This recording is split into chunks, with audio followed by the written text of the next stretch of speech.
combo delay and reverb pedal that for the money, you really can't find anything else that does both of those things. It's at $50 right now, and it includes 4 delay algorithms and 4 reverb algorithms. In this video, I'm going to go through and show you exactly what they sound like on their own, but I also want to share a couple of the cool sounds I was able to dial up pretty quickly with this thing. So the 4 reverb algorithms, we've got a room verb, we've got hall, what they call church or cathedral, and then finally a plate reverb. On the delay side of things, we have an analog, which is like a bucket brigade style delay. We have a digital delay, which seems like it clips just a little bit if that's intentional. We have a tape delay, which has some modulation on it, and then a reverse delay. So let's take a listen to the 4 modes.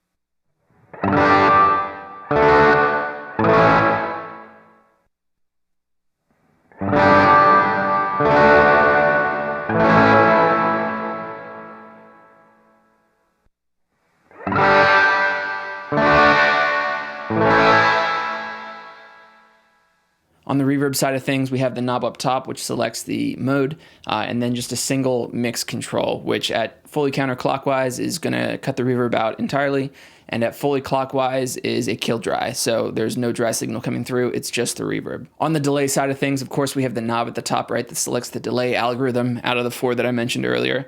We have the time control that goes anywhere from between 5 milliseconds up to 2 seconds long. We have the repeat control parameter at the bottom, which goes from a single slapback style repeat. Ironic, I slapped the mic when I said that. And then at fully clockwise, it doesn't quite go into self-oscillation, but it does take a really long time for the repeats to fade out. And then finally, the blend control, fully counterclockwise is with the delays off, and then fully turned clockwise, you're getting the same volume out of the delay as you are the dry signal of the guitar. So they're, on this side anyway, there's no kill dry option. There'll be links in the description if you want to read a little bit more about the Sonicake Ambience as you listen.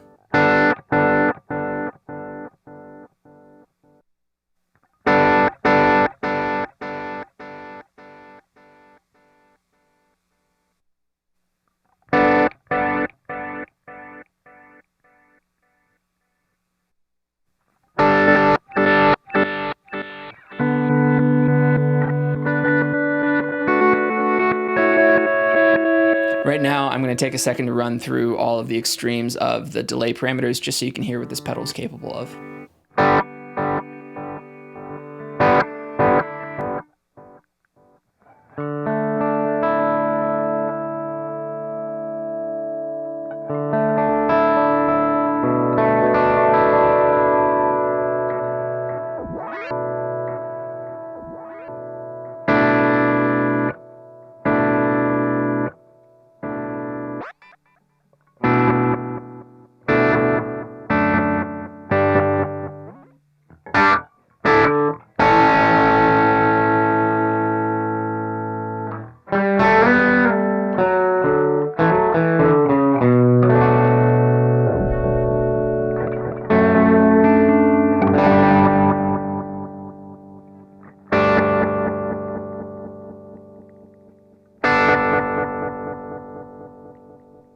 The Ambience just uses a standard 9-volt DC center tip negative power connection, as pretty much all your other guitar pedals do.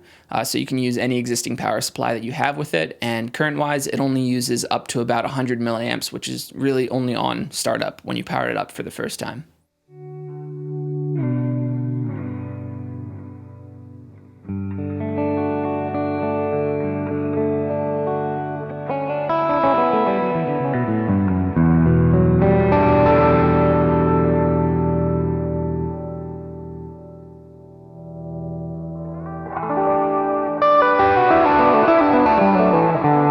I did want to share some criticism I had on this pedal. For 50 bucks, I think it's incredible, and so that was my reason for continuing with this demo. There's a lot of products I get sent for videos that I don't feel comfortable endorsing, and I think your money isn't spent well there.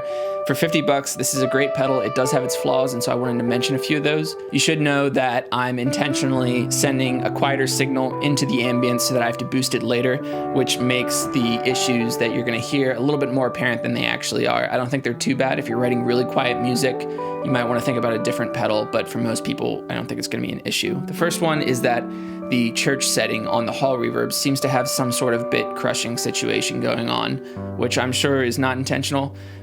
There's just like a little bit of distortion. I'll let you listen to it.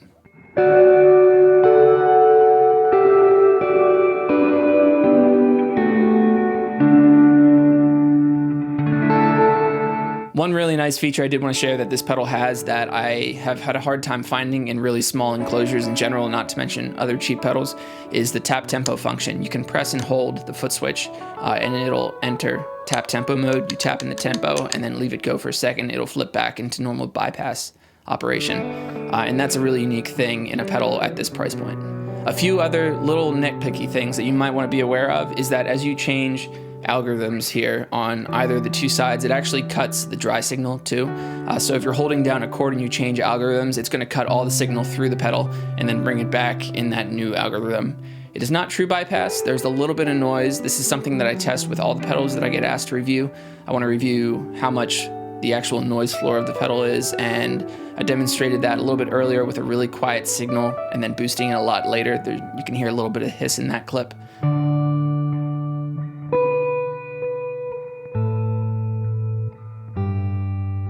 I also just wanted to say that I think the plate mode is a little bit too bright for my taste. I know plate verbs are generally brighter sounding, but to get a little bit more use out of it, I kind of wish we had one more control for just general reverb tone, dark to bright. And then the last thing, just again, really being nitpicky, is that it's permanently fixed as the delay heading into the reverb. Sometimes I like to switch that, and especially with the ambient music that I like to create, having reverb going into the front of a delay can be really useful.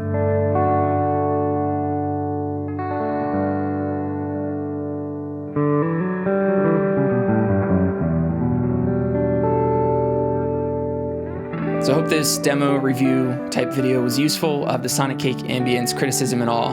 I wouldn't be sharing this video if I thought the product wasn't worth their money or if I didn't think it had something unique and special to offer at that price point. So take care. Thanks for watching the video. If you want to check this out, you can visit some of the links in the description. You can buy it on Amazon. I'll get a small commission, or you can actually buy it directly from the Sonicake website and skip the middleman. Thanks for watching again. Take care, and I'll see you in the next video.